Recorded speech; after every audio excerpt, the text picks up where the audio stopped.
Bonjour et bienvenue dans le podcast du Human Factor. Je m'appelle Alexis Eve et tous les mercredis, je vais à la rencontre des startups les plus véloces pour rentrer en détail dans les bonnes pratiques RH qui leur permettent de faire du facteur humain un levier de croissance plutôt qu'un risque. Dans ce cas-là, on va plutôt s'intéresser à des mécanismes qui vont être autour du partage des richesses collectives, qui peut être par exemple participation, intéressement. Le Human Factor, ce n'est pas qu'un buzzword, c'est aussi le nom de notre premier livre. Les clés de l'alignement entre associés, d'une organisation adaptée ou encore de la bonne relation à son travail. The Human Factor, c'est 100 pages de retour terrain des plus belles startups et de bonnes pratiques actionnables. Si vous voulez en savoir plus, allez tout simplement sur www.yaniro.co/book, B-O-O-K. On met le lien dans la description de l'épisode. Pour l'heure, je vous laisse avec l'invité d'aujourd'hui et vous souhaite une bonne écoute. Bonjour Virgile, comment vas-tu ? Ça va, très bien Alexis, et toi ? Eh ben écoute, très bien. Je te remercie d'avoir accepté notre invitation sur le podcast du Human Factor de Yaniro. Comme le veut la tradition actuelle, on enregistre à distance, chacun chez soi. Enfin, est-ce que tu es chez toi en ce moment ? Ouais, je suis chez moi pour l'occasion. Boulogne-Billancourt. Moi, je suis actuellement à Bienne en Suisse, donc je ne suis pas soumis aux règles de couvre-feu, mais ça va probablement venir. Toujours est-il que donc là aujourd'hui, on va avoir un épisode très particulier parce qu'on va pas parler spécifiquement en détail de ton expérience au sein de ta vie en start-up, même si bien évidemment tu as un parcours là-dedans. On va creuser en profondeur un sujet qui t'intéresse particulièrement et que tu as creusé de plein de manières, la question de la rémunération. Voilà, comment est-ce qu'on rétribue la valeur qui est apportée par tout le monde dans une entreprise et tout ce qui s'ensuit. Alors, petit disclaimer, j'ai fait le maximum pour cette interview pour garder ma casquette de personne naïve et enthousiaste qui découvre ces sujets et qui a quelques avis sur la question, parce que Virgile est l'expert. Donc je pense que si je peux porter la curiosité que vous avez sûrement en écoutant cet épisode, ça sera pas mal. Parfait. Écoute, Virgile, je vais te laisser te présenter parce que, comme on le disait, la rémunération, ça a été un sujet important dans ta vie professionnelle de plein de manières et je pense que tu raconteras le parcours mieux que moi. Génial. En effet, ça a été un sujet important parce que j'ai un parcours un peu particulier parce que j'ai un bac plus 3 en maths et en maths informatique et derrière j'ai viré un peu vers les RH, donc avec un master 2 en RH, donc c'est un peu improbable comme parcours au début. Mais donc le lien a tout de suite été vers la rémunération, qui est la première chose que j'ai faite en sortant des études. Donc j'ai fait de la rémunération, j'ai bossé sur la rémunération dans un grand groupe, ST Microelectronics, parce que c'était quand même un sujet qui mêlait le sujet un peu RH et un sujet assez technique, très data, et qui me plaisait bien vu mon parcours un peu scientifique avant. Mais après, par la suite, je suis continué en grand groupe pendant 6-7 ans, dans les grands groupes du CAC 40, ST Microelectronics et Technip, dans des métiers d'expertise, puis après dans les métiers généralistes RH. J'ai ensuite bougé la chance d'être passé 3 ans chez Criteo dans les RH, juste sur la partie tech, donc dev, produit et recherche entre la France et les États-Unis pendant 3 ans. Je me suis vraiment beaucoup éclaté. Et derrière, j'ai encore une fois la chance de rejoindre Comet, donc Comet qui était une start-up, qui est toujours une start-up, mais que j'ai rejoint à l'époque, qui avait, quand j'ai commencé à leur parler, il y avait une vingtaine de personnes et qui voulaient trouver quelqu'un de très senior en RH, et au côté people, c'était très important pour eux. Ce qui est plus en vogue maintenant, mais qui était vraiment assez particulier à l'époque, j'ai trouvé. Et donc j'ai eu la chance de les accompagner jusqu'à récemment, où je suis parti pour fonder mon entreprise Figure, donc pile sur du conseil et des services dans le domaine de la rémunération. T'as fait combien de temps chez Comet du coup ? Un peu plus de 2 ans. Ça fait, c'est les années de chat, je pense que tu le sais en start-up, donc j'ai l'impression d'en avoir fait 15, mais... Bien sûr, chaque jour compte comme une semaine et chaque semaine comme un mois, tellement il se passe de choses. Et juste peut-être pour se faire un petit peu une idée pour celles et ceux qui nous écoutent, Comet, à l'heure actuelle, dans les très très grandes lignes, ça existe depuis combien de temps et il y a combien de personnes dedans ? Ça fait 4 ans que Comet existe, c'est à peu près 50 personnes maintenant, et donc sur l'activité phare de Comet, c'est une plateforme de mise en relation entre des entreprises et des freelances tech et data. Donc des entreprises qui cherchent à être aidées dans ce domaine-là, et Comet les met en relation avec les meilleurs freelances du marché en tech et data. Et donc toi tu as vu l'entreprise plus que doubler de nombre de personnes et tu étais un peu à bord sur les sujets RH, dont la REM à ce moment-là, si je comprends bien. Exactement. Et peut-être juste, qu'est-ce qui t'a donné envie de monter une activité spécifiquement sur ce sujet-là avec Figure ? Alors je pense qu'il y a 2 choses, comme tu le disais au début, c'est quand même un sujet qui m'a toujours plu, le sujet de la rémunération. Et le deuxième point, c'est que en tant que DRH de start-up, j'avais un vrai gros problème qui était... j'avais aucune donnée sur le marché en termes de salaire en startup. C'est-à-dire que moi, au moment de faire ma grille annuelle, et on va en parler un peu après, mais le gros enjeu, c'est de dire, nous, on veut que les gens soient payés de manière équitable, et équitable les uns par rapport aux autres, donc ça, c'est l'équité interne, et les uns par rapport au marché aussi. C'est-à-dire toutes ces personnes-là par rapport au marché, c'est un peu l'équité externe. Et en fait, il n'y avait aucune donnée sur le marché des startups. Combien les gens sont payés en startup? Ou alors des données pas méga fiables. Et c'est quelque chose qui m'a toujours gêné. Et en fait, au bout d'1 an et demi, je me suis dit, tiens, je vais régler ça en faisant la première enquête de salaire sur les salaires pratiqués en startup en France. Et donc, j'ai embarqué quelques boîtes dans l'aventure. Au début, je l'ai fait en side project. Je suis passé à 4/5e chez Comet. J'ai eu vraiment la chance d'avoir des fondateurs, des dirigeants géniaux qui m'ont dit, t'as un projet qui t'anime, nous, on va faire en sorte que tu puisses le faire chez Comet. Et en fait, ça a pris tellement d'ampleur par la suite que j'ai décidé de m'en faire mon projet à part entière. Mais c'était vraiment le côté, ça m'a toujours plu, et 2, j'ai voulu régler un problème que moi-même, en tant que DRH, j'avais, en apportant une solution qui était l'enquête de salaire sur le marché startup. Et donc là, tu aides des DRH ou VP People de start-up à structurer un peu leur politique de rémunération, si je comprends bien. C'est exactement ça. Donc à la fois en leur amenant des données que moi j'avais pas en tant que DRH et qui les aident à se dire, tiens, on sait comment se placer par rapport au marché, on sait comment est le marché, on sait se positionner par rapport à celui-ci. Et 2 aussi un peu avec du conseil sur comment on construit une politique de rémunération, etc. Ce genre de sujet dont on va encore une fois parler un peu plus tard. Ok, écoute, je te propose qu'on se jette à l'eau sans attendre plus.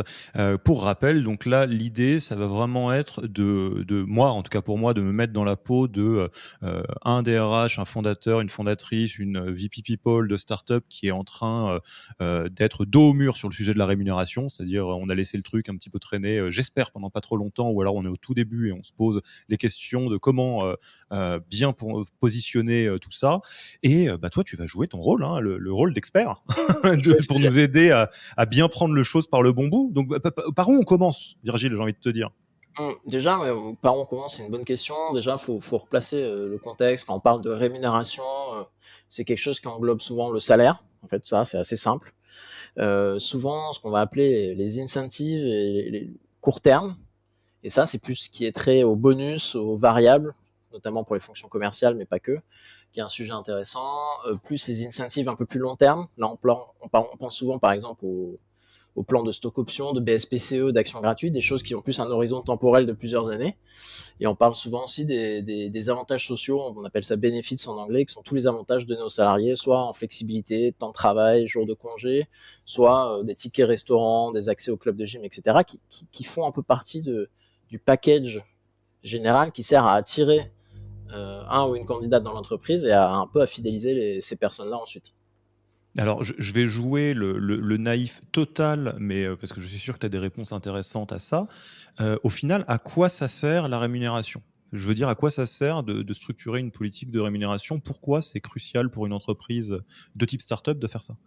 C'est une super bonne question. Alors, je pense que le meilleur moyen d'y répondre, c'est de dire que si c'est bien traité, c'est pas un sujet. On doit faire en sorte que ça ne soit pas un sujet. En fait, le monde idéal là-dedans, c'est quand même un monde dans lequel tous ces sujets-là, la rémunération, on en parle un peu à l'arrivée, on en parle quelques fois pendant la vie de l'employé au sein de l'entreprise, mais c'est un non-sujet. C'est-à-dire que l'employé peut se dire, moi je me concentre sur ce que j'ai à faire, sur pourquoi je le fais, un peu le côté quête de sens actuel, alignement, valeur, etc.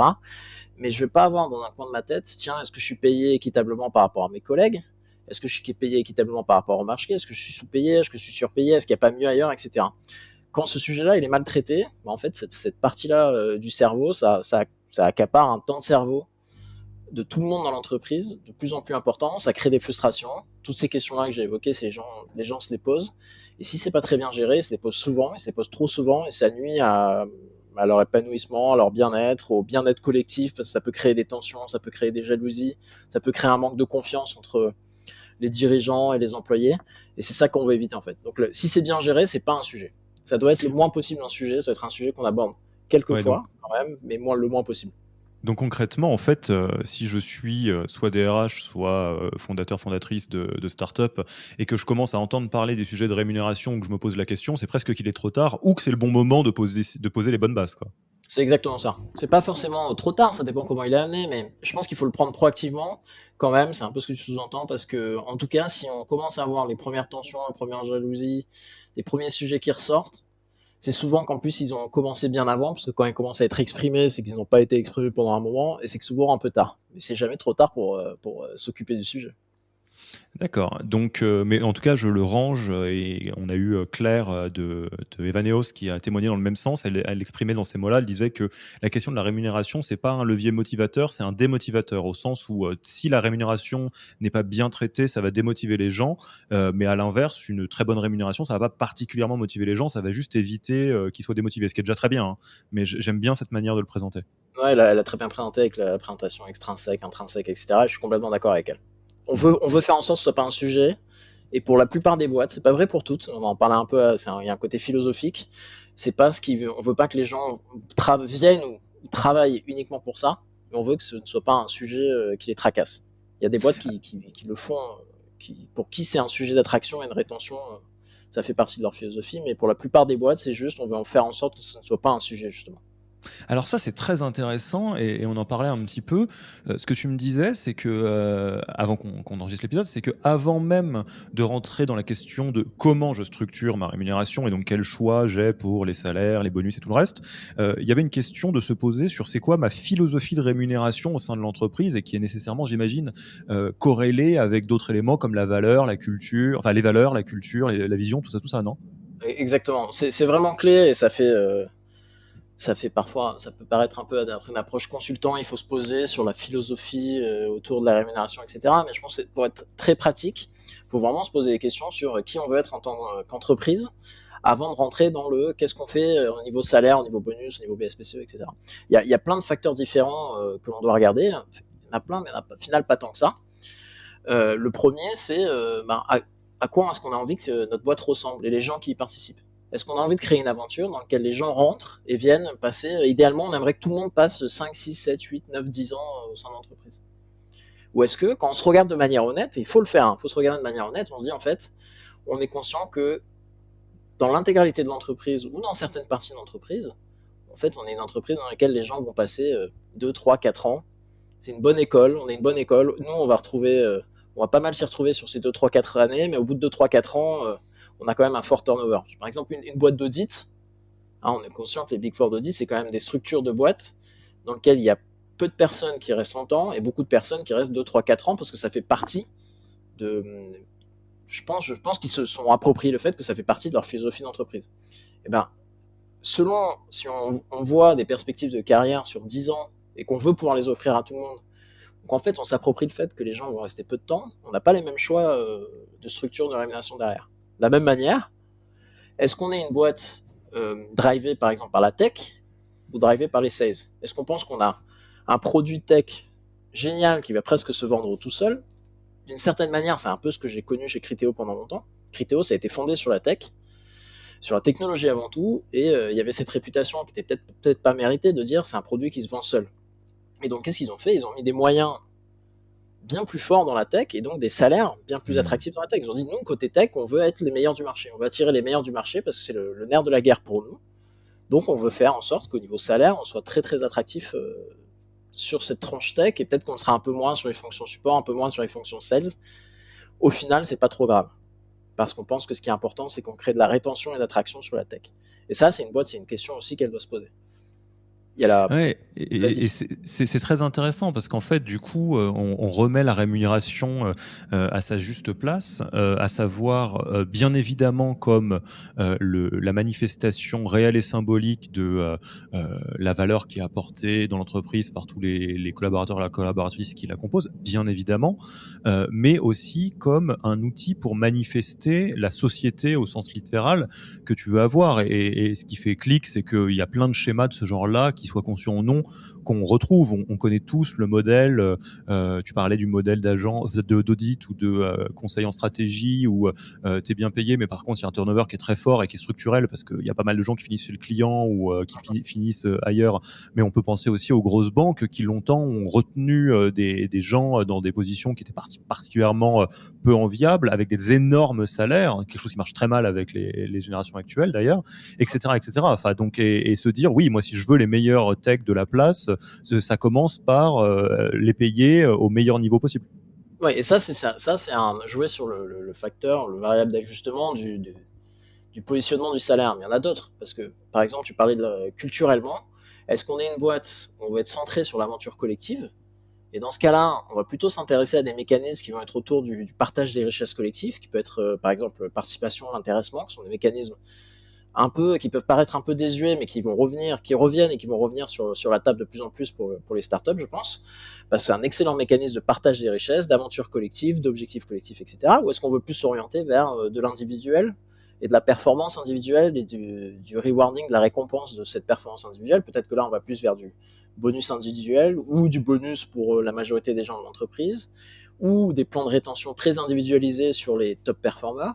Donc ça, les mécanismes sont pas les mêmes. Qu'est-ce qu'on a envie de faire? Ça veut pas dire qu'on doit faire l'un ou l'autre, hein. On peut coïncider les deux, mais c'est des bonnes questions à se poser avant de se lancer dans, bon, on va mettre des BSPCE parce que les BSPCE, j'ai entendu dire que c'est cool. Qu'est-ce qu'on veut Apparemment, faire des c'est bien. BSPCE? Mais alors, bon, je vais pas rester parce que je pourrais rester 20 ans sur la question de la philosophie, mais je sais qu'on a plein de choses alléchantes au menu. Ce que j'imagine en t'entendant, c'est qu'il n'y a pas de bonne ou de mauvaise philosophie, mais que par contre, ce qui est problématique, c'est quand il y a de la dissonance. C'est-à-dire quand tu es une boîte, je sais pas, tech for good, et que le patron gagne 10 fois plus que tous les autres, ou un truc comme ça. C'est exactement ça, c'est la même chose dont tu as parlé dans les podcasts précédents, un peu sur le côté culturel, c'est la dissonance qui pose problème. Et il faut complètement être aligné. C'est pour ça que c'est important de se poser et se poser honnêtement ces questions-là avant de se lancer dans qu'est-ce qu'on fait au niveau des salaires, qu'est-ce qu'on fait au niveau des variables, qu'est-ce qu'on fait au niveau des SPCE, parce que sinon, tout désalignement initial va se ressentir plus tard. Donc c'est pour ça que c'est important de se poser ces questions dès le début. Et puis il y a certains sujets, c'est difficile de faire machine arrière en plus. Hein, donc, Exactement. ok, donc là, je me suis posé avec les bonnes personnes. J'ai réussi à mettre quelque part sur la table la philosophie de ma boîte et donc à imaginer un peu l'image dans laquelle je veux être. Voilà, moi je veux être une boîte qui met le paquet sur les sales ou sur les techs, une boîte qui est volonté d'être une aventure collective ou au contraire qui est très méritocrate. En tous les cas, c'est assumé. Maintenant, je me pose vraiment la question du choix des salaires. Alors, comment on fait ça? Alors, t'as raison de commencer par le côté salaire, c'est souvent le côté, la brique la plus importante, parce que c'est la brique qui va être regardée par le plus de personnes au moment du recrutement, le candidat et candidate, c'est le salaire qui est toujours l'élément le plus important. Quand on parle juste de la rémunération, hein, sans revenir la culture entreprise, métier, etc., juste la rémunération, donc c'est le salaire sur lequel c'est la brique la plus importante à poser. Il y a plusieurs façons de gérer ça. Et encore une fois, il n'y a pas forcément de bonne et de mauvaise façon, mais chacune de ces méthodologies viennent avec leurs avantages et leurs inconvénients. Il y a la manière purement discrétionnaire, c'est de dire en fait c'est un sujet très individuel, à chaque recrutement et en continu dans l'entreprise, on va regarder un peu la personne, son parcours, son expérience, son impact, sa performance, ses envies, ses désirs, peut-être sa capacité à négocier, on va déterminer un bon salaire pour chacune des personnes. C'est très individualisé, par contre pas vraiment de grille, rien, etc. Souvent assez opaque, c'est très discrétionnaire, très individualisé. Après, à l'autre extrême, il y a, mais vraiment l'autre extrême, il y a, et ça a pas mal le vent en poupe, les grilles de salaire un peu très fixes, en disant chez nous, par métier, c'est une matrice, par métier et par seniorité, je détermine un salaire et tout le monde a ce même salaire-là. Donc, un développeur senior chez nous gagnera 56 000 euros brut annuels tout le temps, et pas une seule déviation. On peut même dire, et ça il y en a un peu moins de boîtes qui le font, on va juste mettre des niveaux de seniorité, parce qu'en fait que tu sois développeur ou DRH ou financial controller ou que tu sois gros hacker, je sais pas, au niveau senior on pense que tu mérites ces 56 000 euros, peu importe le métier. Il y en a un peu moins d'entreprises qui font ce choix-là, mais ça c'est le choix de dire le même pour tous, et souvent ça s'accompagne avec la transparence. Donc là, tu as une matrice verticale et seniorité, quoi. Exactement. Et donc ça c'est les choix de la matrice, souvent qui reste quand même métier / seniorité, avec un salaire fixe. C'est le choix le plus strict, c'est complètement l'opposé du salaire discrétionnaire, opaque, individuel, sans vraie grille. Entre les deux, il y a quand même des justes milieux qui en fait on veut tendre vers ça, on va faire une grille de salaire par métier, par seniorité, mais on va se donner une plage. Donc le fameux développeur senior, au lieu de dire c'est 56 000 pour tous, on va se dire un développeur senior, on aimerait bien qu'il gagne entre 40, ou on va dire 50 000 et 60 000. 50 000 et 62 000. Et ça nous donne un peu de marge de manœuvre parce que, on va dire, tous les développeurs seniors se valent pas et on va faire de la différenciation en fonction un peu de l'expérience, un peu de la performance, peut-être encore un peu en fonction de la capacité de la personne à négocier à l'embauche, qui est un point très important. Qui est un point très important dans le sens, pas c'est important de le valoriser, mais c'est quelque chose qui joue encore beaucoup et à mon avis trop sur les salaires que les personnes occupent dans l'entreprise. Et donc ça, c'est un juste milieu aussi. On va vers la grille, mais on se laisse une marge de manœuvre pour faire un peu de différenciation, mais pas trop. Parce que le développeur intermédiaire, lui, là on a dit que c'était combien, entre 50 et 62, ben, les développeurs intermédiaires, on va dire que c'est entre 44 et 51. Et on se donne un peu des ranges de salaires différents par métier, par seniorité, et on essaie de positionner les gens au sein de ce range. Donc on va dire que les meilleurs, entre guillemets, ou les plus expérimentés des développeurs seniors doivent être un peu vers le haut, les un peu moins expérimentés, ceux qui viennent d'être promus, d'être un peu en bas. Donc ça, c'est un juste milieu. Et alors, j'ai un million de questions encore à ce niveau-là. Peut-être, toi, sans nommer personne, ou alors si tu veux les nommer, vas-y, hein, mais dans toutes les boîtes que tu as rencontrées, type startup, est-ce que tu vois des patterns du genre, bon, bah, les meilleures boîtes, celles qui ont le vent en poupe, on est toujours plus ou moins dans ce mode-là sur le salaire, hein, j'entends, on verra après les autres éléments, ou il y a vraiment de tout et ça dépend? Alors, il y a quand même encore de tout. Il y a encore des boîtes qui sont, dans le premier cas de figure que je décrivais, qui sont très discrétionnaires, etc. Certaines par choix, mais elles deviennent rares, et plus par manque de temps. En fait, on a géré le sujet pas à pas, hein, et on n'a Ouais, pas eu le temps de se pencher je dessus. t'interromps un petit peu là-dessus parce que en fait, le point de ma question, c'est aussi que la logique discrétionnaire, qui est un truc archi classique qui arrive dans des boîtes qui sont en train de se structurer, et c'est normal, il n'y a pas Ouais. de problème. J'ai vraiment de la peine à croire que ça puisse durer sur le long terme parce que j'ai l'impression que ça finit par créer de la dette managériale en réalité. Mais Bah alors, bah ça, j'imagine que tu as des contre-exemples. alors il y en a de moins en moins. Donc quand même, moi je l'ai vu, notamment quand je suis arrivé un peu, quand j'ai commencé à regarder un peu le marché des startups. Alors, si on reste vraiment startup il y a 2 ans et demi, il y avait encore des boîtes, c'était 50, 60, 70, 80, ça fonctionnait comme ça. Et il y en a encore, hein. Mais il y en Hmm. a de moins en moins. Pourquoi? Parce que il y a beaucoup plus de transparence sur ce sujet-là. De manière générale, il y a de plus en plus de transparence sur les pratiques RH. Alors moi, c'est quelque chose, enfin, je sais pas toi, il y a 10 ans, qu'une boîte communique sur sa grille de salaire, Ah oui, c'était c'est incroyable. bah voilà, c'était incroyable. Enfin, le simple fait que on ait une dizaine là d'invités sur ce podcast qui ont déjà enregistré ou qui ont répondu présent et pour ouvrir le capot de leur startup, je trouve ça incroyable et je trouve ça super là qu'on puisse se Ah ouais, parler comme ça. je suis complètement d'accord. Mais qu'est-ce que ça a créé? Donc il y a de plus en plus de boîtes, ça a commencé un peu aux États-Unis par Buffer, qui reste quand même le meilleur exemple en termes de transparence, notamment sur des sujets de salaire, de rémunération, BSPCE. Et ensuite on a eu Alan qui a commencé à publier sa grille, sa philosophie. Depuis on en a eu pas mal, on a eu Shine qui l'a fait encore récemment, avec le travail de Mathilde. Et donc qu'est-ce que ça crée? Ça crée plus de transparence auprès des autres DRH qui peuvent s'inspirer pour dire comment est-ce qu'on va gérer chez nous, mais ça crée aussi plus de transparence envers les candidats. Et ce qui fait que les Mhm. entreprises qui étaient dans ce schéma un peu discrétionnaire, où ils n'avaient aucune visibilité sur la grille de salaire de leur entreprise et comment c'était géré, bah, ils viennent toquer à la porte de leurs dirigeants, de leur DRH, en disant attendez, vous avez vu toutes ces boîtes? Ils ont partagé leur grille, eux ils ont accès à leur grille, il y a même des boîtes qui partagent leur salaire. Pourquoi est-ce que nous on sait rien, on sait pas comment ça se passe? Donc ça crée quand même de manière, ça crée quand même une certaine pression externe sur les DRH, sur les entreprises pour tendre vers plus de transparence. Donc il y a vraiment quand même, on glisse vers plus de transparence. Donc de manière générale, le marché tend vers la transparence, et le marché tend vers la transparence, ça fait tendre vers le côté grille un peu fixe. Parce qu'on peut pas être, je pense que c'est très compliqué d'être très transparent si on normalise pas sa grille de salaire. C'est-à-dire que la Donc, personne qui était très discrétionnaire, c'est très dur pour eux du jour au lendemain de dire bah non, on va être très transparent sur ce que les gens gagnent, alors qu'on n'a pas trop de méthodologie, c'est un peu personne par personne, etc. Non, la transparence, ça va souvent de mise avec la structuration, et c'est plus on tend vers le format de grille un peu rigide, plus on est prêt à être transparent. alors c'est intéressant, je fais juste un petit témoignage parce que dans ma vie, dans des boîtes qui grandissaient vite, moi j'ai fait du conseil en stratégie dans une boîte où on était moins de 10 quand je suis arrivé et qui doit être, j'imagine, entre 50 et 100 personnes maintenant. Et moi je l'ai vécu, le côté discrétionnaire où peut y avoir quasiment entre 10 et 20 cas d'écart entre quelqu'un qui s'est bien négocié avec des bons diplômes à même poste et quelqu'un d'autre, et la création de la grille et l'implémentation. Et la réalité, c'est que déjà, on voit la différence. L'argent, effectivement, ne devient plus un sujet quand il y a une grille et qu'elle est juste, quand elle est alignée entre les personnes et le marché. Et surtout, ce que ça crée aussi, c'est il y a un effet en deux temps, c'est-à-dire que oui, bah, pendant un petit moment, il y avait des collaborateurs, des collaboratrices qui gagnaient un peu plus, un peu moins, parce qu'on était basé sur du discrétionnaire, mais après un an ou deux, la grille fait foi, et puis tout le monde est à ce niveau-là. Ouais, mais je pense que c'est un schéma classique que connaissent de plus en plus de boîtes. Et je pense que la transparence sur ce sujet-là fait peur, hein. Elle fait vraiment peur. Même moi, qui étais assez pro-transparence, quand je suis arrivé de Criteo, donc il y avait quasi aucune transparence quand je suis arrivé. J'avais un peu, je pense, contribué à mon échelle à en ajouter un peu en partageant comment étaient faites les augmentations de salaire à l'époque. J'avais notamment bossé avec un développeur, quelqu'un qui faisait un peu de data science pour faire un algorithme d'augmentation de salaire. On avait un peu partagé la méthodologie derrière cet algorithme, etc. Et on avait amené de la transparence. Et moi, j'avais eu très peur à cette époque-là. Parce que je pense que conceptuellement, je suis dans un métier qui n'est pas très transparent, où on apprend. Moi, j'ai l'impression d'avoir toujours appris que la transparence n'était pas forcément bon. C'était bien de garder une zone de gris, de flou, d'opacité. Ah bah on est dans la génération knowledge is power. Hein. Bah, je pense que c'était complètement ça. Et à chaque fois, la transparence, c'était une perte de pouvoir, une perte de contrôle.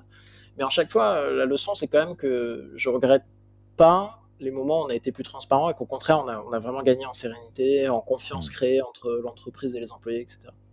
Bon, ça, je pense qu'on aura l'occasion de faire un chapitre spécial transparence. Mais moi, dernière question sur la partie vraiment salaire pur. Ok, donc je me suis positionné, j'ai réussi à me dire, bon, bah, vu que je caricature à grands traits, mais j'ai une philosophie de la REM qui est de toute façon une philosophie de mercenaire, donc peu importe, ça sera discrétionnaire et ça ira bien. Ou à l'inverse, bon, j'ai un peu l'impression que le marché se structure, donc je vais fixer une grille avec métier fois seniorité, avec un peu de range pour m'assurer que j'ai quand même un peu de mou. Est-ce que tu as d'autres éléments que tu veux pointer? Enfin, est-ce que, entre guillemets, il y a après des bonnes pratiques du type sur le niveau de seniorité, tu fais junior, senior, senior plus, 1, 2, 3, ceinture jaune, ceinture verte, ceinture noire, ou est-ce que justement, faut pas créer des usines à gaz et te dire faut être simple et après voir l'évolution à des postes de management ou d'expertise? Ouais, c'est complètement le deuxième cas de figure. Je pense que c'est quelque chose qui est faisable très tôt et très simple. Et en fait, en disant, on a 3-4 niveaux de seniorité, disons junior, intermédiaire, senior, expert. Et on peut le décliner en contributeur annuel et manager ou laisser juste 4 niveaux. Mais je pense que 4 niveaux, c'est pas mal. Et c'est quelque chose qui peut être mis en place assez tôt, dans 10-15 personnes dans l'entreprise. Et ce qui est bien, donc on met des listes de métiers et ensuite donc c'est une matrice par 4 niveaux de seniorité. En fait, au fur et à mesure que l'entreprise grandit, on a juste à ajouter des métiers en plus. Au fur et à mesure, on rajoute des métiers.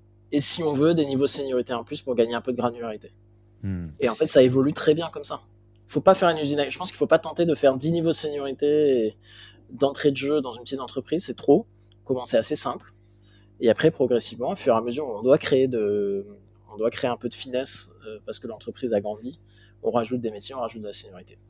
Et alors, question que j'imagine sans réponse claire, la seniorité, tu mesures ça comment? À l'ancienneté, à la performance, à autre chose? Ah, ça, c'est une super question. C'est un peu la question clé. Alors moi, la manière dont j'aime voir les choses, c'est que la seniorité, c'est de l'impact attendu au recrutement et c'est de l'impact évalué ensuite. Donc en fait, on prend quelqu'un qui a 10 ans d'expérience et on le met à un certain niveau de seniorité. On valorise pas tant que ça ces 10 années d'expérience. On doit surtout aussi valoriser l'impact attendu. On doit se dire, quelqu'un qui arrive avec ce niveau-là d'expérience et de compétences doit m'amener à un niveau d'impact que j'attends de quelqu'un de senior dans mon entreprise. Et en fait, en pratique, après, en continu, c'est ce qu'on va continuer à évaluer.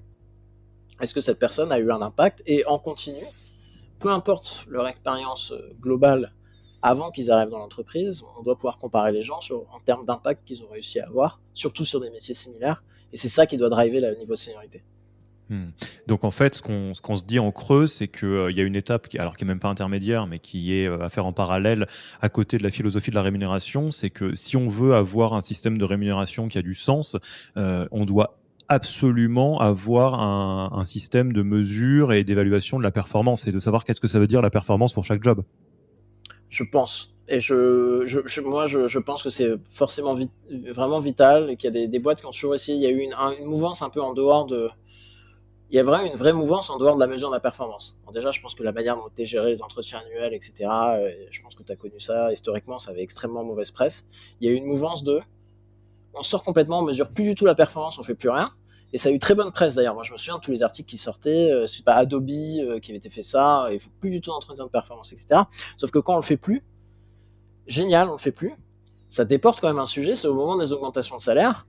Et souvent, quand on creuse un peu derrière ces beaux articles sur ce sujet-là, dans certaines de ces boîtes-là, on revient sur un sujet de fond où ils sont, comment on détermine qui va être augmenté comment si on fait aucune mesure de la performance. Donc des fois, on va l'appeler un peu différemment et en fait, ces boîtes qui ne faisaient aucune mesure de la performance, il y en a certaines, on apprenait que les managers répondaient à des questions du type est-ce que qui Qui est vous le auriez le meilleur? moins envie de perdre, voilà, qui vous auriez le moins envie de perdre dans votre boîte, qui est le plus proche d'une promotion. Il y a un mécanisme un peu comme ça avec 3-4 questions qui derrière fait un algorithme et vous fait ressortir en fait de facto la performance. Ils l'ont pas appelé comme ça, c'était devenu un mot tabou, mais c'est ça. Donc au final, il faut arriver à avoir une mesure de l'impact. On ne veut pas appeler ça performance parce que c'est un mot un peu grossier maintenant et qui plaît à personne. On va appeler ça l'impact, on va appeler ça comme vous voulez, parce que c'est ça qui doit driver un peu les niveaux de seniorité au sein de l'entreprise. Ceci étant, enfin, pas pour faire du bavardage sur les mots, mais là, dans la notion d'impact, ce qui est très intéressant, c'est que l'impact d'une entreprise sur la société et des membres de l'entreprise dans l'entreprise, bien évidemment, tant qu'on est dans une société à but lucratif, c'est toujours de près ou de loin lié à un modèle économique, pas forcément un chiffre d'affaires, mais un modèle économique. Ceci étant, il y a beaucoup de sociétés à impact et on peut définir que l'impact d'un collaborateur ou d'une collaboratrice n'est pas nécessairement de la performance brute et c'est justement important de se poser la question en fait. Ah, je suis complètement d'accord. C'est vrai qu'on sort un peu du sujet, mais même quand on prend le mot impact plutôt que performance d'une entreprise, en plus on a un sujet un peu sous-jacent qui me plaît, mais qui est sur par exemple quel impact peut avoir sur la société, son environnement, les sujets, l'environnement social, l'environnement un peu écologique. Et le mot impact semble contenir ces dimensions-là qui, moi, plaisent, ou en tout cas m'importent de plus en plus, que le pur sujet performance, parce que performance, c'est souvent performance financière. Donc, pour Bien le sûr. coup, on est un peu parti dans la sémantique, mais je trouve que le mot impact est assez bien choisi pour ça aussi. Alors, je fais un petit lien vers un autre épisode que j'ai adoré enregistrer, qui a été enregistré avec Marie de Théodo, qu'on salue, hein, si tu nous écoutes, Marie. Chez Théodo, ils ont un système que je trouve assez chouette et qui fonctionne bien chez eux, et je pense pas si répandu que ça. C'est que, alors effectivement, la montée en progression à un niveau de supériorité supérieur, pardon, de seniorité supérieure se fait aussi. Voilà, chaque métier a son niveau 1, 2, 3, 4, je ne me souviens plus la terminologie, mais en revanche, c'est au collaborateur ou à la collaboratrice de quelque part décider s'il postule à sa promotion. Ça s'appelle un up là-bas, et il y a un jury qui est une soutenance pour voir si tous les critères d'impact justement sont rencontrés et si la personne peut passer. Et ce que je trouve très intéressant, au-delà du fait que ça remet un peu le collaborateur ou la collaboratrice au centre, c'est que quelque part, c'est à toi de te responsabiliser en tant que collaborateur par rapport à l'impact que tu es censé apporter dans l'entreprise. Et si tu es capable d'apporter l'impact en 6 mois, bah pourquoi pas. Mais si tu essayes de brûler les étapes et qu'on va te démontrer par A plus B que tu n'y es pas, refais-le et puis essaye de parvenir toutes les 2 semaines, s'il te plaît. Enfin, il y a un truc qui me plaît bien, moi, dans ce modèle-là. Je sais pas si tu l'as beaucoup Mmh. vu passer, ça. Ouais, moi j'ai vu aussi, c'est ce qu'on avait aussi chez Criteo à la Tech, hein. On avait ce modèle-là où tous les 6 mois tu pouvais postuler à une promotion et tu nominais des pairs qui allaient évaluer ta demande et juger eux s'ils pensaient que tu étais prêt ou pas pour une promotion. Donc c'était le système collaboratif, en tout cas de pas laisser le seul pouvoir de décision à un manager, je trouve ça très bien. Parce que les mieux placés, c'est les gens avec qui on bosse pour faire de l'évaluation. Moi, je suis complètement d'accord. L'autre biais qu'on avait trouvé, par contre, dans ce système qui était intéressant, c'est un biais homme-femme, parce que si on laisse trop la Ouais. main à la personne, il y avait clairement, on l'avait vu statistiquement, et même les études le prouvent, que les hommes, comme de manière générale, ne postulent plus au job, même s'ils n'ont pas les compétences, alors qu'en moyenne, une femme n'ose pas le faire. C'est un peu la même chose côté de la promo. Donc, il faut avoir un garde-fou pour pas laisser tous les mêmes gens, et notamment les hommes, postuler plus souvent, parce qu'en plus, il y a un deuxième effet, et ça aussi, on l'a vu, c'est que plus on postule, plus ça devient dur pour un jury de dire non plusieurs fois. Donc entre quelqu'un qui va attendre pendant 2 ans avant de postuler, pour être vraiment sûr, postuler, plutôt que la personne qui, au bout de 6 mois, va postuler tous les 6 mois à partir du 6e mois, bah, la 3e fois où elle arrive devant le jury ça va être plus dur pour le jury de dire non à la personne. Okay, c'est deux effets-là qui sont un peu à contrer, mais sinon, sur le fond, je suis complètement d'accord. Ça reste mieux Ouais. que le modèle. Tous les systèmes ont des biais, mais c'est bien de souligner cela. Question à 1000 balles. J'ai bien structuré mon modèle, très bien. Qu'est-ce qui existe pour savoir quel chiffre je mets dans ma grille?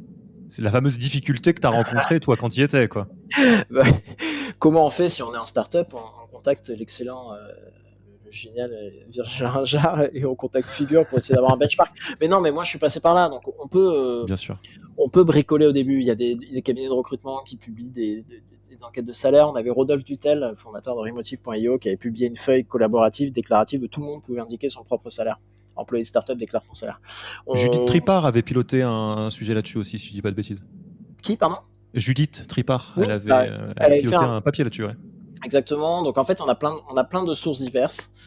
qui peuvent suffire à bricoler sa grille. Et sinon, on essaye d'appeler à droite à gauche. Encore une fois, moi, je trouve que dans ce milieu-là, et en plus que les mentalités ont changé, moi, j'ai eu moins de mal de demander à des DRH, est-ce que tu peux me partager combien tu payes tes gens? Moi, je te dis combien un peu ils sont payés. C'est un peu du bricolage. Le problème qu'il y a, c'est que c'est un peu du bricolage. Les données sont un peu moins fiables. Et je trouve, c'est la pratique qui existe un peu plus dans les grands groupes, de passer par une enquête un peu fiable avec du volume et un nombre de participants et des données un peu calibrées. Ça ajoute un peu de fiabilité et donc de crédibilité derrière. Mais moi-même, j'ai bricolé pendant un moment et on peut arriver à faire une grille en bricolant. Tu me diras si ta boîte mail a explosé après ce podcast. Et alors, on n'est pas rentré, avant qu'on passe à d'autres sujets particuliers comme la rémunération des managers, par exemple, on n'est pas rentré dans les autres éléments hors salaire. Typiquement, le variable, qu'est-ce qu'on en pense, les BSPCE et assimilés, les packages hors monétaire, que tu parlais de l'abonnement gym, etc. Qu'est-ce que tu peux nous dire là-dessus? Ok, pour aller, je pense pour couvrir un peu tout, les bénéfices, c'est très important. Maintenant, de plus en plus d'attentes. Donc, les bénéfices hors monétaire, notamment la flexibilité, de toute façon, post-Covid, et actuellement, c'est en train de changer.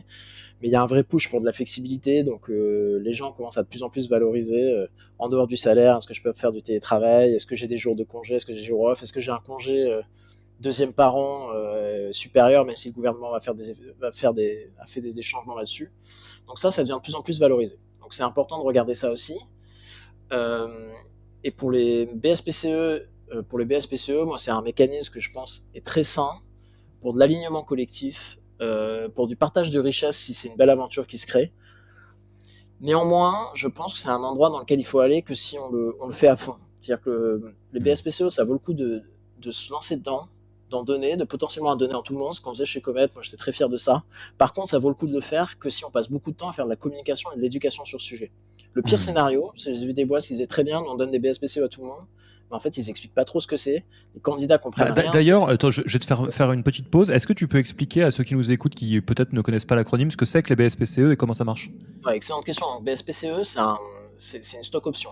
Une stock option, qu'est-ce que c'est? C'est un mécanisme qui donne, donc dans ce cas-là, à un employé ou une employée, le droit d'acheter des actions de l'entreprise à un prix prédéterminé. Donc si on donne des stock options à quelqu'un en disant tiens, tu as le droit, tu as 1000 stock options à 10 euros chacune, ça veut dire que tu peux pour 10 euros acheter une action et ça vaudra le coup de le faire parce que si ça se trouve demain, chaque action de l'entreprise vaudra 100 euros. Et donc toi, tu seras très content d'acheter 10 euros une action qui en vaut 100 et potentiellement la revendre 100, donc gagner 90 euros.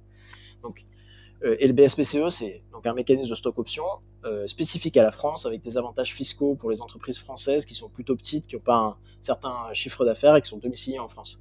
Donc c'est quelque chose de très avantageux, ça reste une stock option qui ne vaut quelque chose que si l'entreprise gagne en valorisation, fait de la performance financière. Donc une entreprise, des gens qui ont eu des BSPCE et ces genres de success story qu'on entend beaucoup aux États-Unis, le plus gros success story qu'on a entendu 20 millions de fois sur le BSPCE et les stock options, c'est la masseuse chez Google qui a eu des BSPCE quand elle venait une après-midi par semaine faire des massages et quand Google est rentré en bourse, elle a été millionnaire.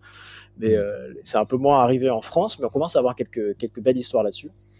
Et donc le BSPCE, c'est le fait de donner des parts de la boîte à des gens et à des employés pour un peu les impliquer dans la vie de l'entreprise en disant qu'ils ont des parts de la boîte ou ils ont des parts de la boîte et que s'il y a un beau succès pour l'entreprise, ils s'y retrouvent financièrement derrière. Et ce que tu disais, c'est que du coup, il faut faire de la pédagogie là-dessus sur comment ça marche, parce que c'est vrai que quand on est entre guillemets dans le milieu startup, soit dans le milieu people ou fondateur, on connaît un peu ça parce que c'est un outil qui est quand même très connu et très spécifique à la France. Tu as raison de le souligner. Quand on est salarié, pas forcément. Et c'est vrai que c'est pas simple une fois qu'on a compris philosophiquement que ce que ça veut dire, c'est qu'on a un traitement de faveur entre guillemets, je dirais, sur le prix de l'action et que si on est aligné avec la réussite de l'entreprise, donc ça fait plaisir. Mais après, dans la réalité, on peut se poser la question de alors ça veut dire quoi? Ça veut dire que je récupère ma mise que si on est introduit en bourse ou si on est racheté? Est-ce que je peux ressortir à un prochain tour de table? Est-ce que je peux revendre mes actions? Et si je pars, qu'est-ce qui se passe? Enfin, il y a tout ça du coup. Exactement, c'est tout ça. Donc c'est quand même assez technique, c'est pas très simple d'approche, même si je pense que le marché et les candidats de manière générale gagnent en maturité sur ce sujet. Parce que moi j'ai vu le niveau d'éducation d'un candidat moyen, pour l'avoir un peu connu en Californie, dans la Bay Area, est supérieur à mon niveau d'éducation et à celui de la majorité des DRH en France. Enfin, moi, je voyais les candidats en Californie, c'était les meilleurs à comprendre et calculer des scénarios d'acquisition de stock options sur plusieurs années, de revente, de plus-value, de moins-value, d'imposition. Donc eux, ils sont très matures. En France, ils le sont un peu moins en moyenne, les candidats, mais de plus en plus, ils le sont de plus en plus, et ça vaut quand même le coup de passer pas mal de temps à expliquer qu'est-ce que c'est, qu'est-ce que ça peut valoir demain, en quoi c'est intéressant. Et donc, si on veut aller dans les BSPCE, il faut passer du temps à communiquer dessus, aux candidats, à communiquer en interne, à rappeler aux gens comment ça marche au sein de l'entreprise. Et là, ça peut avoir un énorme impact. Nous, c'est quelque chose qu'on a pas mal fait chez Comet, qui, je pense, avait vraiment un impact. Enfin, je sais, avait vraiment un impact sur les gens, sur leur sentiment d'appartenance à une aventure collective. Et tu disais que toi, tu es plutôt partisan de si on le fait bien et on le fait à fond. Est-ce que tu pourrais nous donner, en exemple, hein, c'est pas l'étape de loi ce que tu nous dis, mais peut-être une situation d'entreprise dans laquelle c'est vraiment malin de donner des BSPC à tout le monde ou d'en octroyer à tout le monde, une dans lesquelles en fait il vaudrait mieux ne pas ouvrir les BSPCE parce que c'est une mauvaise idée ou c'est pas aligné, et peut-être un dans lequel ça vaut le coup de faire quelque chose d'un peu plus sur mesure où on en donne à certains postes et pas d'autres, etc. C'est quoi les situations 1, 2, Ah bah 3? je pense que c'est bon, déjà je pense que c'est un scénario de potentielle croissance. Enfin, tu vois, les BSPCE, il y a des chances que ça c'est un potentiel d'attraction et de rétention que s'il y a des perspectives de croissance. Donc c'est pas mal de le faire au moment où on sait qu'on devrait avoir de la croissance à venir, des potentiels levées de fonds à venir, etc. Oui, ça paraît logique, mais c'est vrai que si tu es une boîte qui a prévu de pas être introduite en bourse, pas être vendue et de pas lever des fonds, les BSPCE, ça vaut que dalle virtuellement. Ouais, c'est souvent le cas. Il peut y avoir des mécanismes de conversion, que ça puisse tirer Oui, des tout à fait. dividendes, etc. derrière. Ou dans ce cas-là, peut-être que les actions gratuites sont un peu plus appropriées. Ça devient un peu technique, mais dans ce cas-là, en effet, non. C'est une perspective de croissance qui a du sens. Ça a du sens si culturellement, encore une fois, on revient au côté philosophie de rémunération, on veut créer un sentiment d'aventure collective. Si on pense qu'on est une boîte dans laquelle les gens vont rester peu, vont faire 2, 3 ans, c'est un très bon cycle, etc.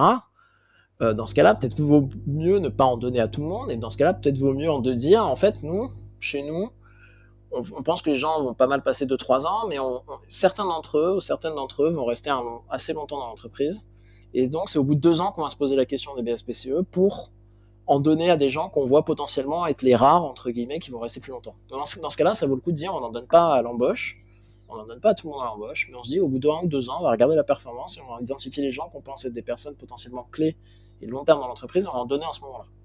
Ça, je pense que typiquement, ça peut être bonne utilisation des BSPCE comme mécanisme d'implication et de rétention de certaines personnes qu'on pense faire partie du futur de l'entreprise. Et après, il y a le côté, on veut créer une aventure collective. Chez nous, l'aventure collective, c'est important. Chez nous, on veut avoir un vrai sentiment d'implication des gens dans l'entreprise. Ben, c'est très bien, ça va tout de suite dans ce sens-là. Le côté BSPCE, ça fait des employés, des associés. C'est un peu une phrase peut-être un peu forte, un peu slogan, mais c'est en partie vrai. C'est dire, on les rend un peu, on leur donne une part de l'aventure. On n'a pas juste cette relation employeur-employé, on a un côté, toi aussi, tu as ou tu vas avoir des parts de l'entreprise, tu fais partie encore plus de cette aventure-là. Donc dans ce cas-là, si on a le temps de l'expliquer et d'éduquer les gens après, ça vaut le coup d'utiliser ce mécanisme-là. Ok, très clair. Et avant de passer au cas particulier, on n'a pas abordé la question du variable, des bonus. Ah. T'en penses quoi? Bien, pas bien? Je Désuet? suis content que tu me lances sur le sujet. Moi, j'ai un avis très tranché. Allez, vas-y, c'est parti. tranché là-dessus. Donc moi, je pense que le variable, pour l'immense majorité des entreprises, ça doit se limiter aux fonctions commerciales et aux fonctions d'exécutifs, de dirigeants. Pourquoi? Commercial, c'est souvent très simple. Enfin, c'est souvent relativement simple de calculer un variable pour des commerciaux, parce que ça doit être aligné sur les sous que la personne fait gagner à l'entreprise. Oui, il se paye tout seul quelque part. Ouais, exactement. Et pour les dirigeants, c'est souvent aligné sur la performance de l'entreprise, parce que c'est ceux qui sont censés avoir le plus d'impact sur la performance de l'entreprise. Pour les autres, il y a eu une vraie mouvance historique de tiens, c'est un très bon moyen d'aligner la performance individuelle avec la rémunération et de motiver les gens à obtenir leurs objectifs, etc. Je pense qu'en fait, c'est lose-lose. Ce que je constatais beaucoup, qu'est-ce qui se passe? En pratique, quand on donne des variables aux gens, et notamment en tech ou des fonctions qui sont hors commerciales, si on leur donne pas leur variable, c'est perçu culturellement comme si on leur donne pas leur variable, en fait, c'est qu'il y a quelque chose qui va pas. Ouais. Et donc, la symbolique se joue à l'envers, quoi. Exactement. Et donc, ça devient un dû. Et quand c'est pas un dû, c'est qu'il y a un problème. Partant, c'est un dû, mais pourtant, si je vais à ma banque acheter une maison, on va me dire non, mais le variable ça compte pas. Donc à la fois ça doit être indu, et à la fois quand je vais à ma banque, on m'explique que c'est un truc qui compte pas parce que c'est pour acheter une maison. Ce qui est par ailleurs, quand on prend les moyennes d'âge en start-up 28-30 ans sur les entreprises, plus faibles certaines, c'est quand même ce moment où ce genre de sujet se pose. Donc pas très attractif au niveau de la banque. Souvent à l'embauche, pareil, pas très attractif. Plein de candidats vont vous dire ah non, mais moi je gagne 50 000, je veux au minimum 55 000. Ah ben là on te propose en fait 50 000 plus 15 000 de variable. Ah ouais, mais le variable c'est pas garanti, je veux pas. Donc ça en plus c'est moins attractif que le salaire. Donc au final souvent, et pour le dernier élément qui est super négatif quand même, c'est que souvent quand on met du variable, donc on l'associe aux fameux entretiens de performance dont on parlait tout à l'heure. Et qu'est-ce qui se passe? Et c'est une des raisons pour lesquelles les entretiens de performance sont mauvaise presse, je pense. Euh, Toute la discussion est parasitée par ok, vas-y, dis-moi, en fait, tu veux me parler de mes axes d'amélioration, de mes objectifs. La seule chose que j'ai envie de savoir, c'est combien j'ai de bonus à la fin. Ouais, bien Et en sûr. fait, ça cristallise toute la discussion. Toutes les discussions d'évolution, d'amélioration, de perspective passent à la trappe parce qu'il y a juste cet élément-là à la fin et que tout le monde, les personnes ne retiennent que ça. Donc pour moi, c'est vraiment. Et donc ça, je dis, c'est l'immense majorité des entreprises, je le recommence pas, sauf les entreprises qui sont très très fortes, très très disciplinées pour définir les objectifs, définir les indicateurs de performance et les évaluer régulièrement. Ça, ces entreprises-là peuvent aligner le variable et l'utiliser comme un bon moyen de récompense de la performance, etc. Mais il faut vraiment avoir une mécanique bien huilée. Et la majorité d'entreprises n'ont pas. Et c'est pour ça qu'on voit plein d'entreprises en sortir. Moi, par exemple, chez Comet, j'ai supprimé tous les variables hors sales exec quand je suis arrivé. Je conseille à beaucoup de DRH de le faire. Et pour l'instant, plein de DRH que j'ai vu le faire en sont très contents d'en être sortis. Alors, deux questions particulières sur les variables. Quid des entreprises start-up qui ne mettent pas de variables à leurs commerciaux? Ça se fait de plus en plus. Et quid des variables communs, des objectifs de groupe, d'équipe ou Yes. d'entreprise, intéressement et tous ces dérivés? Alors, première question. Le jury est encore non décidé sur le côté variable des commerciaux, pas de variable pour les commerciaux. Moi, je vois quand même que globalement, par rapport à il y a quelques années, on a des fonctions commerciales qui en majorité sont beaucoup moins sensibles aux variables que ce que j'avais vu moi historiquement. Donc je pense que ça va dans une tendance où de toute façon, et on en parlait un peu tout à l'heure, tu en parlais pendant le podcast de Claire aussi, de plus en plus, enfin c'est de plus en plus, c'est de moins en moins un sujet quand même, le variable, et les gens vont être attirés pour des questions de quête de sens, de raison d'être dans leur travail, etc. Donc c'est de moins en moins attractif, même pour les commerciaux, la question du variable. Donc le fait de ne pas en donner, c'est un gros changement, mais ça va dans une tendance générale de c'est moins en moins intéressant et c'est moins en moins important pour attirer des commerciaux d'avoir un énorme variable qu'ils peuvent avoir. Pour autant, je trouve ça quand même utile pour pas mal de profils commerciaux. Donc j'attends de voir comment ça évolue. Je veux dire, non décidé. Transformation en cours, difficile Ouais, de savoir. exactement. Je suis assez d'accord. J'attends de voir. Mais sur le deuxième point, je suis 100% pour par contre. Cette mouvance de dire, ok, par contre, on peut mettre des variables d'équipe. Et je le disais, j'en parlais un peu tout à l'heure, intéressement, participation, ça va complètement dans ce sens. Très bon moyen d'aligner les équipes sur des objectifs communs. De se dire, on peut se donner une horizon temporelle qui est à l'année, qui est au semestre, etc. Et de dire, tenez, voilà notre objectif sur ces 6 mois-là. Et on n'en met pas 15, on en met un, on en met peut-être deux, parce que c'est vraiment notre cheval de bataille. Et si on l'obtient, tout le monde gagne. On peut même le faire par équipe ou au sein de l'entreprise directement. On peut le mettre donc dans un plan, d'un accord d'intéressement. Et ça, c'est génial pour faire de l'alignement d'équipe, pour faire de partage des richesses. Il y a un truc que quelques boîtes ont fait. Nous, on a mis en place chez Comet aussi, qui est assez simple, qui est de dire, par exemple, on vise un certain chiffre d'affaires. Une partie de ce qu'on fait au-dessus de ce chiffre d'affaires cible sur l'année, on le redistribue à l'équipe. Et on le redistribue soit en proportion du salaire, soit, moi, ce que je trouvais bien, ce qu'on avait fait, en prorata temporis, dans le sens juste temps passé par la personne. Quel que soit ton salaire, si tu as fait un an dans la boîte, tu auras le même montant de cette redistribution des richesses qu'une autre personne. Donc ça, C'est moi, une je pense que manière c'est philosophiquement de dire on est tous là pour apporter de la valeur, chacun dans ce qu'on est en train de faire, quoi. exactement. Et ça, je vois gagner en popularité, et je pense que ça va continuer à gagner en popularité parce qu'on reste quand même dans cette tendance de aventure collective, partage des richesses, etc. Alors, je pense que là, on a fait un bon tour sur les différents aspects et effectivement, hein, les bonnes pratiques, je les retiens. Au-delà de te passer un petit coup de fil, c'est toujours bien d'aller échanger avec les boîtes d'à côté pour voir ce qui se passe, hein. C'est un peu la raison d'être de ce podcast sur la REM et sur le reste. Il y a beaucoup de cas particuliers dont on pourrait parler. On pourrait parler de comment on gère le remote avec le fait que le coût de pouvoir d'achat est plus élevé hors Paris qu'à Paris. On a un peu parlé de la transparence et c'est des sujets qui sont compliqués. Moi, il y a 2 sujets dont j'aimerais bien qu'on parle, parce que je regarde aussi un petit peu l'heure qui tourne. J'aimerais bien qu'on parle de la position que tu as sur la rémunération des managers, qui est un cas un peu particulier, donc c'est tout un chapitre. Et il y a un autre sujet qu'on a très légèrement abordé tout à l'heure, qui moi m'intéresse beaucoup, c'est la question de l'inégalité presque structurelle de salaire homme-femme et de qu'est-ce qu'on peut faire ou qu'est-ce qui doit être fait sur les grilles de REM, selon toi, pour endiguer ça correctement. Allez, Trop bien. tu commences par lequel?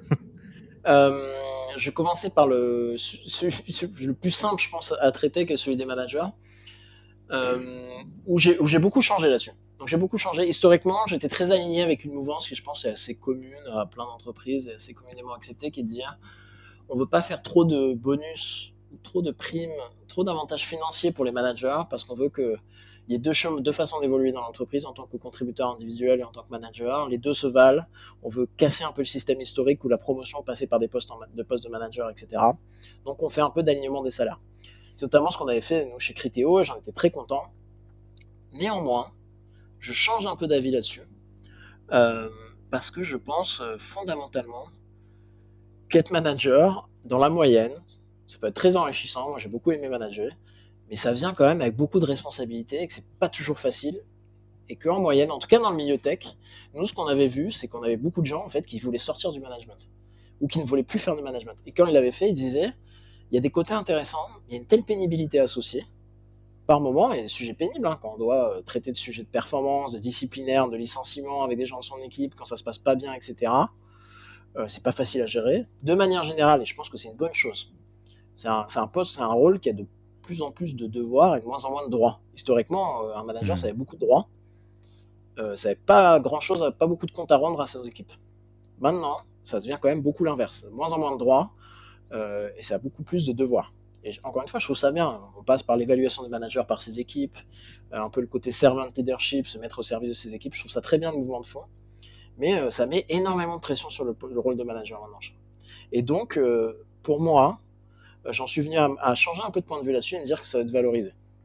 Parce que si je refais une aparté, en plus, juste sur ce thème-là, mais moi, je trouve qu'il y a un vrai paradoxe en ce moment. On est vers un vrai mouvement de les gens veulent avoir de plus en plus d'autonomie, de liberté, de prise d'initiative, etc.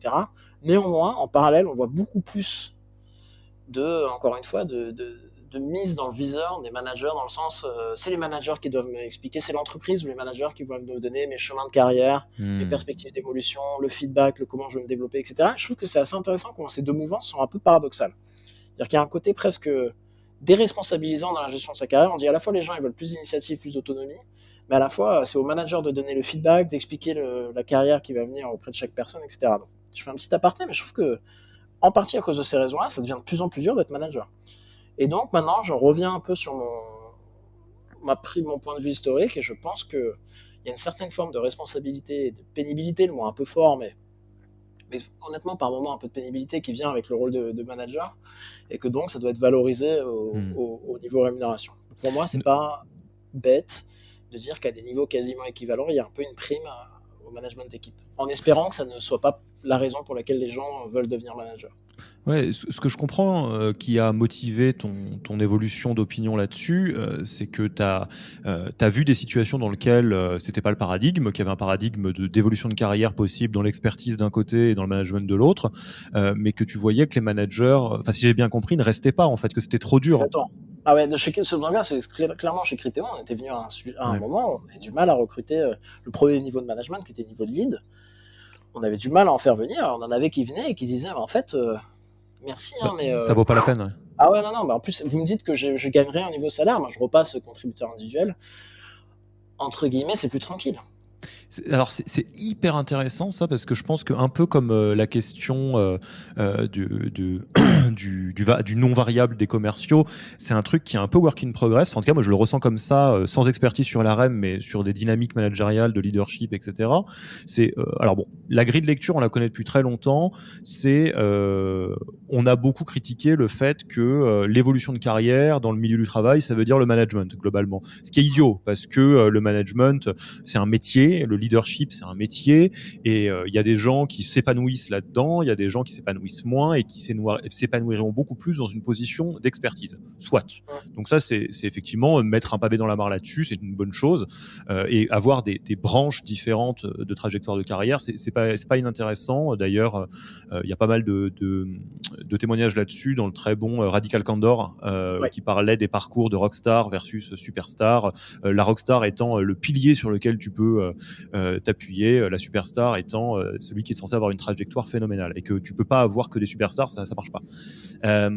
Pour autant, moi, ce que j'entends et je trouve très intéressant, c'est de dire, ok, une fois que c'est clair et net que tu peux avoir une trajectoire de carrière qui ne va pas nécessairement que sur le management, parce que ça ne va pas contenter tout le monde, se pose la question de est-ce que ces trajectoires sont équivalentes d'un point de vue valorisation, ou est-ce qu'on considère, soit parce qu'on considère que le manager ou le leader a plus d'impact dans le développement de la société que l'expert, soit juste mécaniquement parce qu'on se dit que si on le valorise pas plus, on n'aura pas de manager, parce qu'ils ne prendront pas la responsabilité, et c'est pas lié à l'impact mais à la pénibilité ou à la difficulté du métier.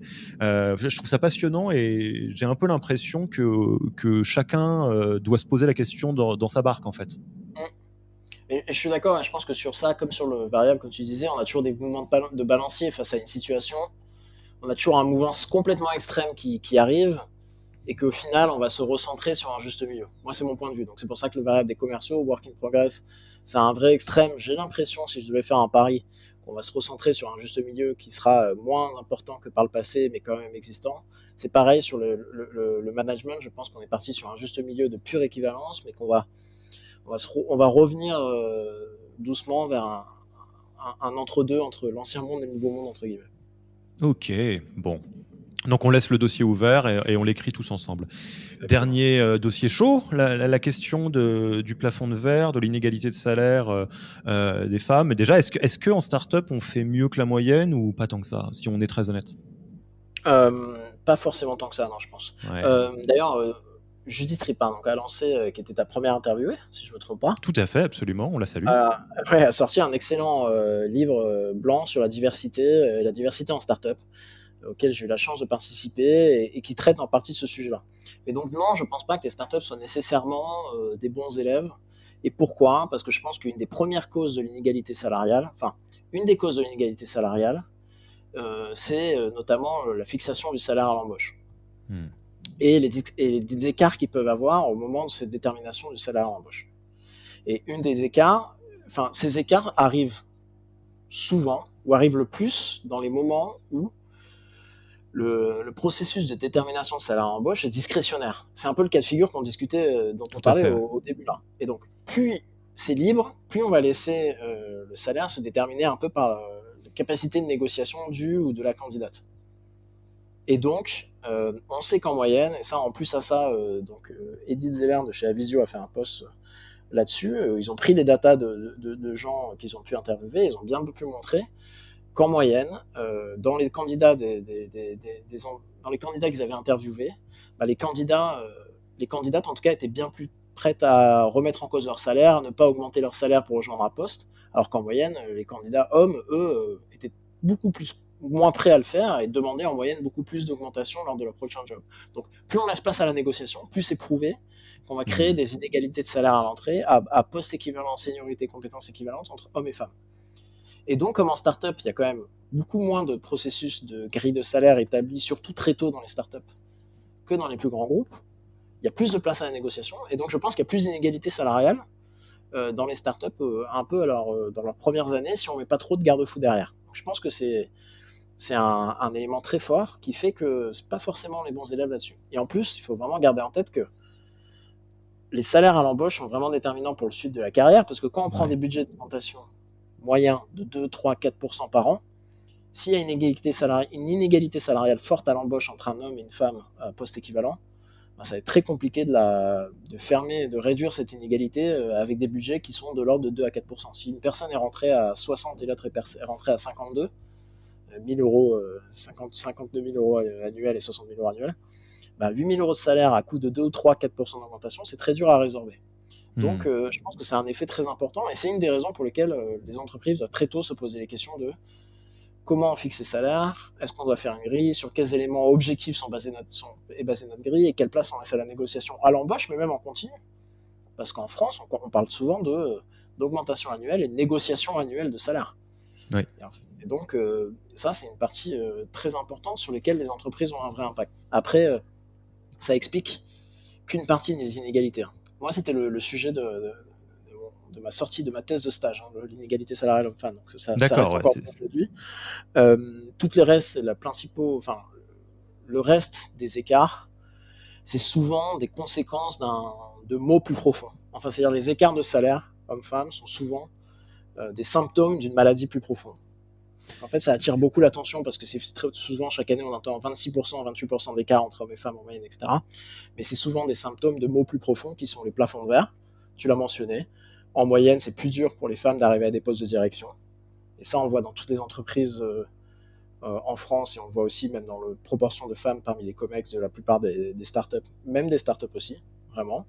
C'est les parois de verre aussi, la difficulté pour les femmes d'accéder à des métiers qui sont les plus rémunérés. Souvent, les métiers les plus rémunérés, c'est les métiers de la finance, les métiers du tech, qui sont des métiers majoritairement masculins. Alors que les métiers du service, qui sont en moyenne les moins rémunérés, c'est souvent des métiers et des postes occupés par les femmes. Et ça ne se change pas à coup d'augmentation de salaire en entreprise et en start-up, ça se change en changeant profondément l'éducation dès le plus jeune âge, qu'on arrive à traiter ces sujets. Donc sinon, on traite que les symptômes, on ne traite pas les causes. Donc ça, les parois de verre, c'est important. Il y a le temps partiel où majoritairement les femmes font en moyenne beaucoup plus de temps partiel que les hommes. Et évidemment, les arrêts de carrière dus à l'arrivée d'enfants dans la famille, sur lesquels l'impact est toujours plus fort chez les femmes que sur les hommes. Et ça, Alors, notamment, il faut souligner, parce que là, je suis très négatif de manière générale, mais notamment le parental act, l'initiative du parental act, donc de rallonger le congé paternité, le congé deuxième parent, absolument. qui a été lancé, je crois qu'aux dernières nouvelles, il y a 370, 380 entreprises signataires. Ça, c'est le genre d'initiatives qui sont géniales, parce qu'indirectement, donner plus de place aux pères pour prendre plus de temps pour prendre leur place de père dans leur foyer, va indirectement permettre aux compagnes d'avoir plus de liberté dans la gestion de la carrière et de briser un peu ces effets-là. Je pense au Gender Agreement qui a été fait par le Galion aussi, qui est un très bon document. Oui. Je lance un petit appel. Si vous nous écoutez et que vous êtes particulièrement intéressé sur ces sujets-là en start-up, j'aimerais beaucoup faire un épisode spécifiquement là-dessus. Donc, et puis pareil, hein, Virgile, alors je vais pas faire revenir Judith, elle a d'autres choses à faire, mais si tu connais des personnes qui sont très sur le sujet, je pense que ça serait intéressant. Je connais quelqu'un, si tu veux, on en parlera après. Mais je connais on en parlera. Mais c'est vrai que moi, ce que je retiens, si je devais résumer, c'est que, regardons les choses en face. Dans le milieu startup, on n'est pas particulièrement meilleur que les autres, voire même pire, hein, parce que il y a peu de structure et que du coup, ça laisse de la place au discrétionnaire et donc à la négociation, qui est un jeu sur lequel, malheureusement, en 2020 encore, l'inégalité se fait de facto. Et en miroir de ça, que faute de mieux, tout ce qui est process, donc des grilles de salaire, des grilles de promotion, c'est bien de laisser les personnes postuler pour leur promotion, mais il faut les pousser parce que sinon l'inégalité va avoir. Ça résorbe un peu l'écart sur la partie rémunération, juste parce qu'on parle de la rémunération aujourd'hui. Je t'ai bien compris ? C'est bien ça, c'est un excellent résumé. Ok. Et dernière question là-dessus, peut-être. Est-ce que tu as un avis particulier, alors je sais que c'est des terrains compliqués, mais sur l'approche des quotas, toujours sur la rémunération. Est-ce que tu penses que une start-up devrait faire spécifiquement attention à la métrique de combien gagnent en moyenne les femmes ou les hommes sur différents métiers et avoir une volonté de résorber ce trou-là? Enfin, comment est-ce que tu penses qu'il faut s'y prendre pour faire avancer les choses positivement? Le premier moyen, tu l'as dit, c'est en réfléchissant à tous les mécanismes de détermination du salaire, que ce soit à l'embauche ou en continu, et de se poser la question à quel point est-ce que je suis objectif et à quel point est-ce que je crée ou pas des biais hommes-femmes, notamment là-dedans. Et après, en continu, sur ce sujet-là, c'est de se donner des KPI. C'est-à-dire qu'au moment, si on gère des campagnes annuelles de salaire, je pense que c'est dommage, très dommage, de ne pas au moins mettre un des KPI qui, en fait, on va regarder l'augmentation, le taux de promotion moyen entre hommes et femmes, le taux d'augmentation moyen entre hommes et femmes, qu'on va mettre ce sujet-là. Le sujet de mettre des budgets, notamment dédiés au rattrapage, etc., ça, c'est vraiment situationnel, ça peut être une bonne chose. Faut se souvenir que ça traite quand même que le symptôme et pas le mal derrière. Mais en tout cas, je pense que ce serait vraiment dommage si on fait des périodes d'augmentation régulières de ne pas au moins suivre un KPI à ce sujet-là. Et les deux éléments clés, c'est taux de promotion homme-femme et augmentation moyenne homme-femme. Ouais, comme le dit l'adage, c'est impossible de mesurer d'améliorer quelque chose qu'on ne mesure pas. Donc, Exactement. il faut le mesurer. Bon, écoute Virgile, là on a fait un tour qui était un vrai plaisir parce que j'ai eu vraiment le sentiment qu'on a pu rentrer dans pas mal de questions que j'imagine se posent les personnes qui nous écoutent. Je te propose qu'on passe tranquillement à la fin de l'interview. Allons-y. Alors, bah déjà, où est-ce qu'on se retrouve et comment on prend contact avec toi? Je pense que LinkedIn, c'est le meilleur moyen de le faire. Ouais. D'accord. Et puis, j'imagine par le site de ta société aussi. Exactement, sinon figures.fr avec un 1 à la place du i sur figures, ou figure, on peut le prononcer à la française ou à l'anglaise. .fr, on peut exactement le faire via là aussi. Ok, eh ben on mettra tout ça dans la description de l'épisode. Quel livre, podcast ou blog recommanderais-tu aux personnes qui nous écoutent? Bah, c'est génial parce que ta dernière question me lance complètement sur le livre que je recommanderais. Je me suis un peu fait piquer des livres par tes précédents invités, quoi, notamment Claire sur Inventing Organization sur le dernier épisode. Mais donc moi, le livre que j'ai beaucoup aimé, que je recommande à tout le monde de lire, c'est Thinking Fast and Slow de Daniel Kahneman. Je crois qu'il s'appelle Système 1, Système 2 en Système 1, français. Système 2 en français, ouais, absolument. Ouais, exactement.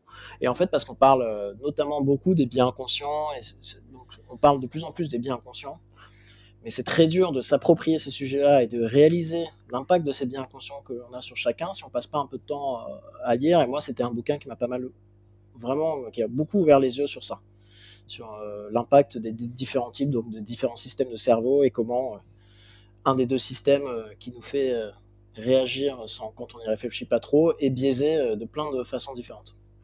Ok, bah on le mettra également dans l'épisode pour ceux qui veulent le lire et je le recommande également.